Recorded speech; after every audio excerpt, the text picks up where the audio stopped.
Good morning, ladies and gentlemen, and welcome back to Ridin Steel. I'm in Bath, Maine at the Marriott Hotel parking lot where motorcyclists are gathering by the hundreds here to escort the moving wall to the Knox Museum in Thomaston, Maine. The Gary Owen MC are behind the organizing of this event, and we're going to be speaking with them when we come back. So stay tuned, folks. We'll be right back. Ridin Steel is brought to you in part by Ray Labby & Sons Incorporated in Brunswick, a family-owned construction company servicing the Mid-Coast area since 1955. Northern Energy Services LLC of Maine, your locally owned business for residential energy audits, insulation, air sealing, and performance upgrades. For all your home energy needs, it's Northern Energy Services.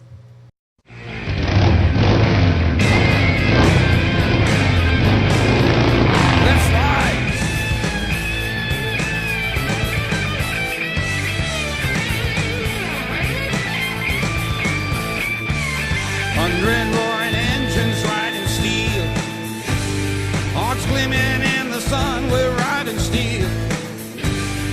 The rubber hits the road, I'm done doing what I'm told. I'm doing what I want, riding steel. Leather on my back and the wind in my face. I'm one with the highway and with the human race. This iron horse will separate the bull from what is real. It's the nature of the beast, we're riding steel. It's the nature of the beast, we're riding steel. We're riding steel. Welcome back to Ridin Steel. With me now I have Warren Ard and Brent Keller. Okay, so tell us what's going on here today. What's going on here is a movement for 58,044 men that have given their lives for this nation that we live in today. And if you could look around, it's pretty humbling of what's happening here. Really appreciate it. It's going to be a good ride in, and it's going to be a good weekend all around, and thank God for America and the people that run it. Right. It's a beautiful day. It's about, well, geez, it must be near 70 degrees already, right? Absolutely. Yeah. It is going to be a great ride, and we feel honored to be a part of this. Right. Hey. So tell us a little bit about the Gary Owen MC and what you guys are about. Well, first and foremost, our mission is to build a homeless shelter for veterans, and we are a 501c3, a nonprofit organization, but also beyond that, we help veterans in need. You know, it can be 100 gallons of oil, propane, cord of wood, or anything like that. What kind of aid have you provided some of these veterans thus far, besides the oil and things like that? We fixed a veteran's car so that it could be stickered and he'll be mobile, down to buying propane for a woman so that she could cook for a vet that was dying of brain cancer, and which he has proceeded since then, and just helping children. We talk to children and try to get them involved. We give lectures at schools. Oh, really? Have you been into a school? Yes, we've been to Walker School, and just to let the kids know that at one time in our life, we sat where they're sitting right now. Right. And there's going to come a time where we're sitting that they're going to sit, and just to be proud of the country that they live in and the men that give them that right to do that. So. Nice job. I really like that. So what's your goal for the upcoming year? Our goal for the upcoming year is just to grow. You know, that's it. I mean, the more of us there are, the more that we can help. All right, and if anybody's watching this and they are interested in joining the Gary Owen MC, how do they do that? Let's start off with you. Well, first off, we got to make it perfectly clear. We are an MC. We are not an association or a riding club. So you do have to prospect. You have to have a 214 with an honorable discharge. If you are a vet, but if you are not a vet and you want to join, then you have to have someone in your direct family that's a vet, like your mother, your father, your brother, your sister, and the only time you have two shots at it is at your mother's mother and father or your father's mother and father. So we'd like to have that direct connection because that's who you're going to be representing when you become a club member, and you're more likely to represent someone that's directly to your family than someone in the past family. I see. What motivated you to join the Gary Owen MC and start a chapter in Knox County? Well, what motivated me was basically from my old man. I'm not a vet myself, but I do represent him, and he's in the club as well. Another thing was just I had free time. I wanted to help people out, and I have the utmost respect for anybody who's served this country. Yeah.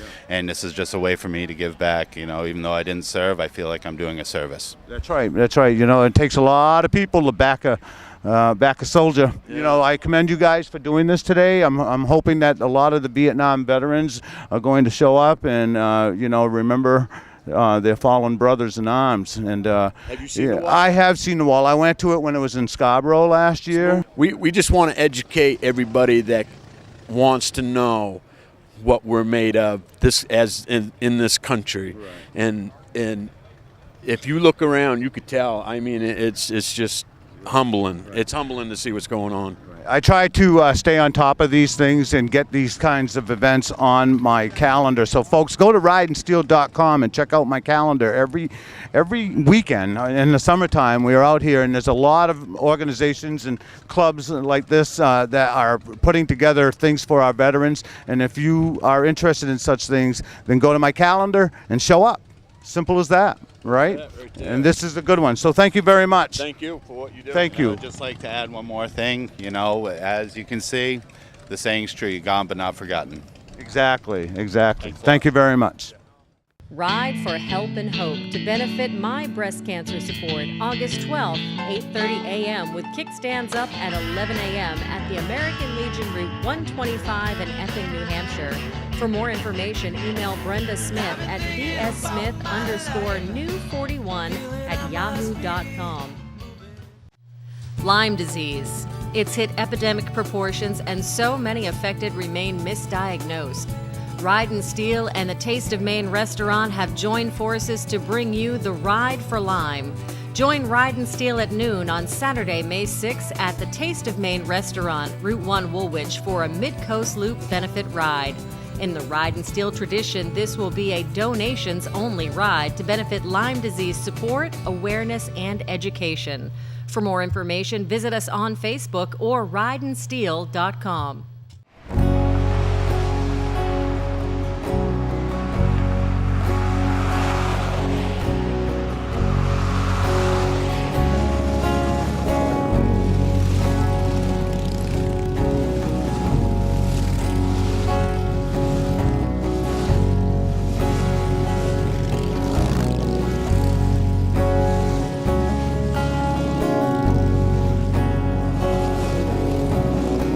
See the people's faces, so empty and sad. It makes you wanna cry. You smile and tell them it'll be alright, but it feels just like a lie. Everyone's standing, holding hands, praying towards the sky. We know, we all know, loss and heartache is a part of life.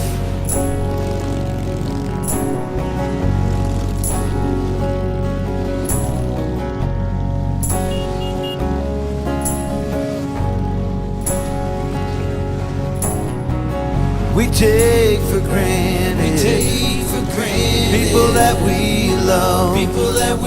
love, never wonder why. It ain't done on purpose, just kinda happens that way, just don't realize.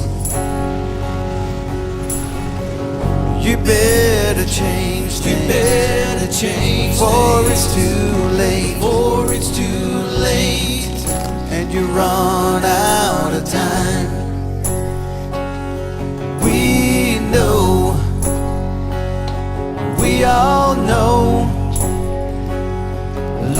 and heartache is a part of life. You can feel the anguish and broken hearts in a room full of tears. We're all gonna go, but some go way too soon.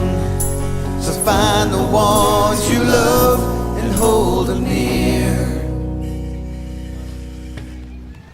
You better change things. You better change before it's too late. Before it's too late, and you run out of time. We know, we all know, loss and heartache is a part of life. We know, we all know. If we're gonna Hello, ladies and gentlemen, and welcome back to Ridin Steel. Right now, I'm with the director of the Knox County Museum, and your name is? Tobin Malone. All right, well, why don't you explain to the viewers watching us here what the Knox Museum is all about? Well, the Knox Museum is dedicated to General Henry Knox, who was the chief of artillery in the American Revolution 236 years ago, I believe. And so he was one of our first soldiers and first vets, and so we honor him here and his life and times, and all about. He was also the Secretary of War in George Washington's cabinet, and many think he was the father of the Army and the Navy. So he is was a well-connected military guy, and so to try to reach out to today's community, especially my generation of Vietnam era, we have been trying to get this wall, the moving wall, for 3 years, and we were lucky enough to get it this year on Memorial Day weekend, which couldn't be more perfect. And so in General Henry Knox's name, we are honoring the Vietnam generation, those whose names are on the wall, right, and those who survived, and hopefully many of them will come here, and of course veterans of all of America's wars too. Right. So how did the connection come to be that you were working closely with Warren of Gary Owen MC?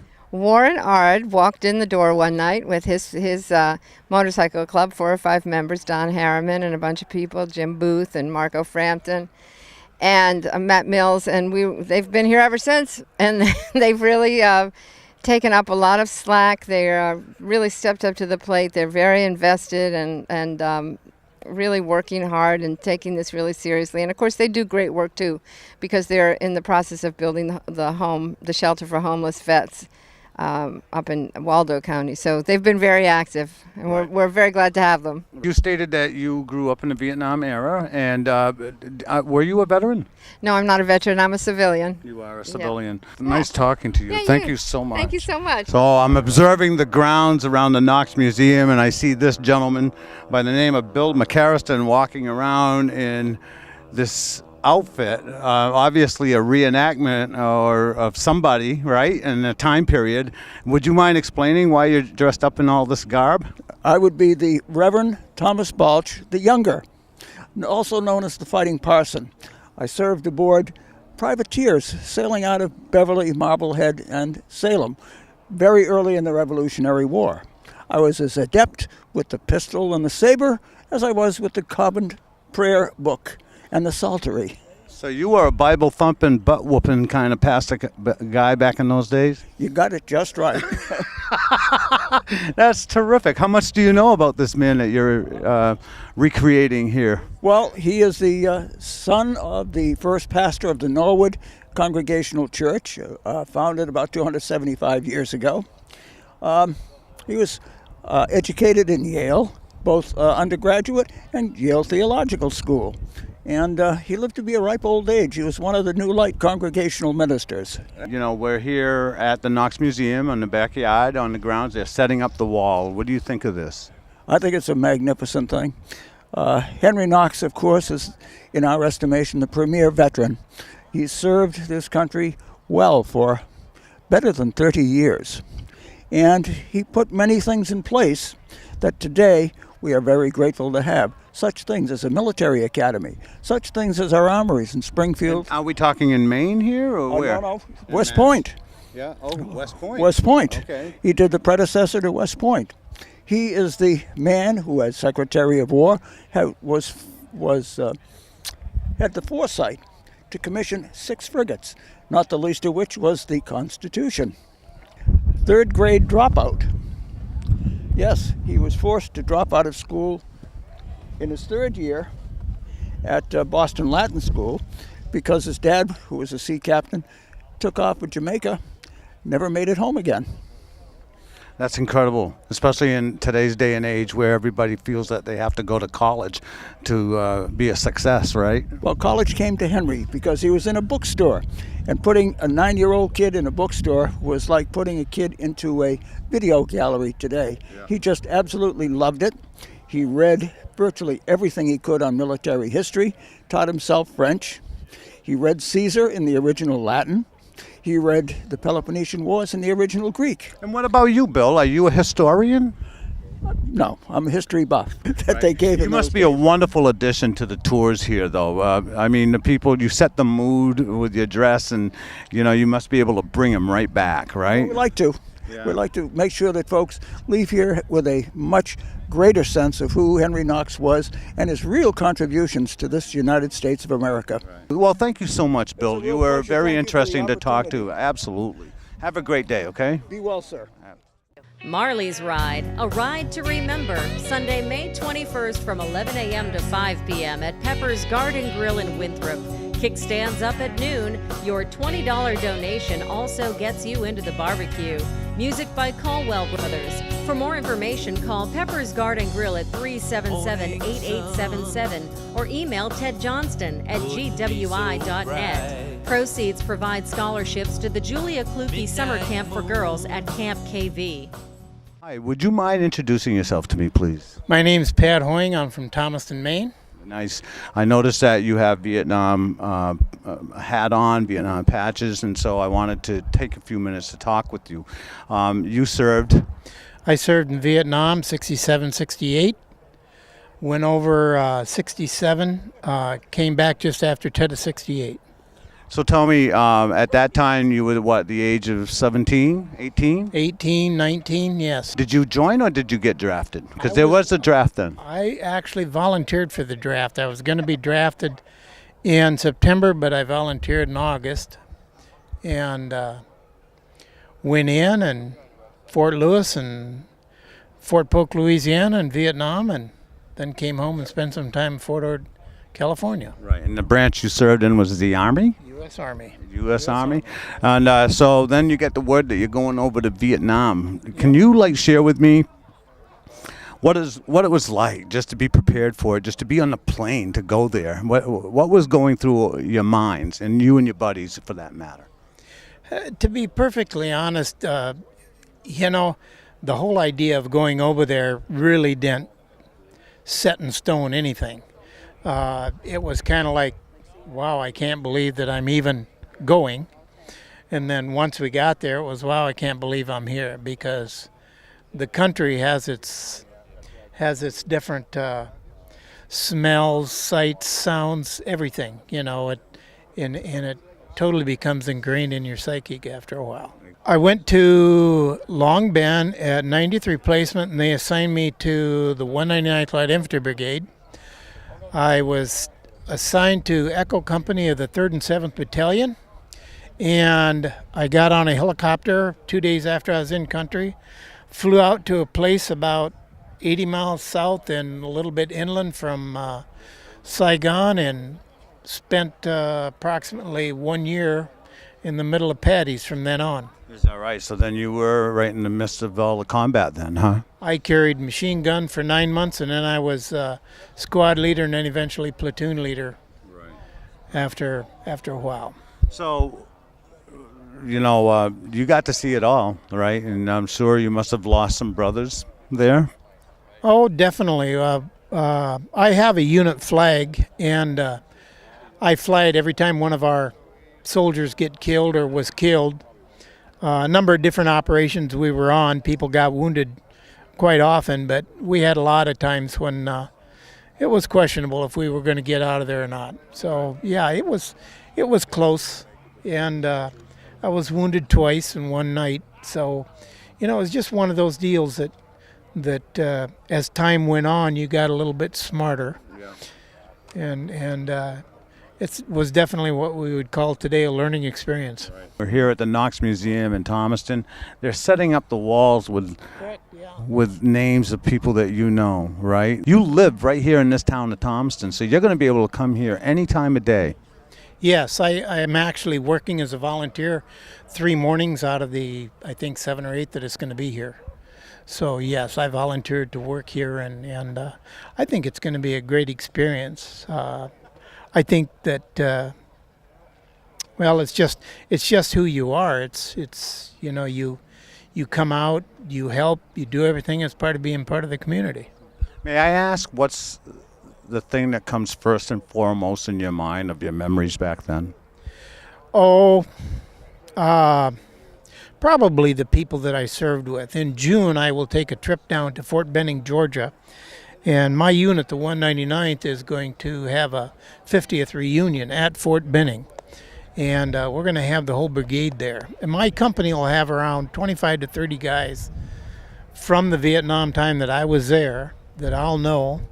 And How many did you start out with? Well, in our company, there was 30 in my platoon, and we had 4 platoons plus the people who were in the command area. So we had around about 110. We were a little bit light. We were supposed to be a recon backup platoon, backup company, but we ended up pulling full line duty most of the time. If you could call it line duty, we were just out in the middle of nowhere for quite a while. And so this is an extraordinary event here today, I think, and I'm so glad that you survived, my friend, and that you took a few minutes to talk with me. I appreciate it. You take care. Thank you. God bless. And now I'm with this interesting-looking gentleman. I noticed his black beret as he was sitting back and observing what's going on here. Would you mind introducing yourself to me, please? My name is David Willett. I live in Buxton. I was a 19 Delta Scout in the military, Army. And I'm absolutely proud to be here doing this Vietnam Wall movement, and so close to my heart. So we participated in this ride to escort the wall here to Thomaston, the Knox Museum. And as I was riding along, I was moved by the many spectators that were on the side of the road. Some were saluting, some were waving flags. It's pretty awesome, right? And the kids that were there that were very excited. Why don't you share what you were feeling as you were going through that ride? If it was possible for hair to stand up on end, that's what happened to me.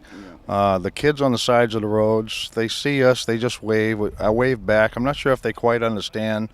That's what I love to do with Ridin Steel is, cover a lot of the veterans events because I believe patriotism is important, and, people go through life so complacent, it seems like sometimes, and caught up in the superficial worlds that they've created for themselves, and they don't realize how much, some people are putting in to maintain what we have. We talk about the freedom and all of this kind of thing, and, they don't, having something like this take place to me is moving because it shows that we're, the group of people I'm with anyways are Americans. I think there isn't a person here that wouldn't say I love you. Yeah. We just get together, we hug, we shake, I love you. It's that's what we do. That's why I'm here. Right. If it was another feeling, I wouldn't want it. But you're also here in memory of someone also, right? You didn't serve in the Vietnam War, but you were raised in the era, and there was someone close to you that did serve, correct? Yeah, that's correct. We had an adopted brother in our family that went to Vietnam and didn't make it back. And I check him out every time I go to the wall. He's on 38 West. And some of the other family members that did serve, it's just a respectable thing to do. I love this country a lot. I ain't got much longer to live. I'll be doing this the rest of my life. Thank you so much for taking a few minutes with me. I really appreciate it. Thank you so much. I appreciate it. Participating in this ride today is it's quite an experience. watching hundreds of people get together and escort this wall from Bath, Maine, all the way to Thomaston was just an awesome experience. Watching the people standing on the side of the road, waving to the bikers, some saluting them and honoring them for the efforts that they're putting behind remembering our soldiers. This wall is going to be up here for several days. People will be filtering in off and on 24 hours a day and taking the time that they need to heal. And that's what this wall is all about. A Vietnam veteran will come here and look for the name of his brothers that he fought with over in Nam. And, war is hell and it's crazy. Only those who have served together and been through battle together truly understand what it's like to go through that chaos. And it's no wonder that our veterans, suffer from PTSD. It's a horrifying experience, to say the least, I'm sure. But anyways, folks, I hope you enjoyed today's program. And I hope that you'll take the time to go to my website at ridinsteel.com. Be on the lookout for these kinds of events. These people who have served, who respect those that have served, they need all the support that they can get. And, and whenever I can make it, that's what I try to do. I try to take advantage of the airtime I have with my show to highlight the veteran, because they are the ones putting their life on the line, and that's the bottom line. So once again, folks, I want to thank you all for watching Ridin' Steel. I'll see you next week. Towards the sun, 21 guns leave all hearts numb. Not a single word is said by anyone till the preacher speaks to us all about faith as our teardrops fall, and faceless names etched on stone walls. Old veterans stand proud and tall, so we raise our glasses way up high, celebrate another hero's life, cut way too short to protect us all. He was first in line for last call.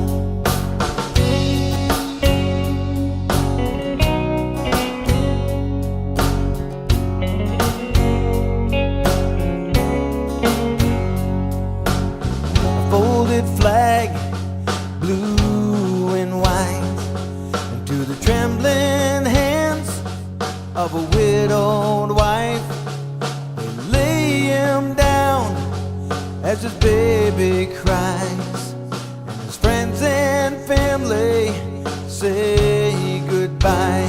So we raise our glasses way up high and celebrate another hero's life, cut way too short to protect us all. He was first in line for last call. He was first in line for last call.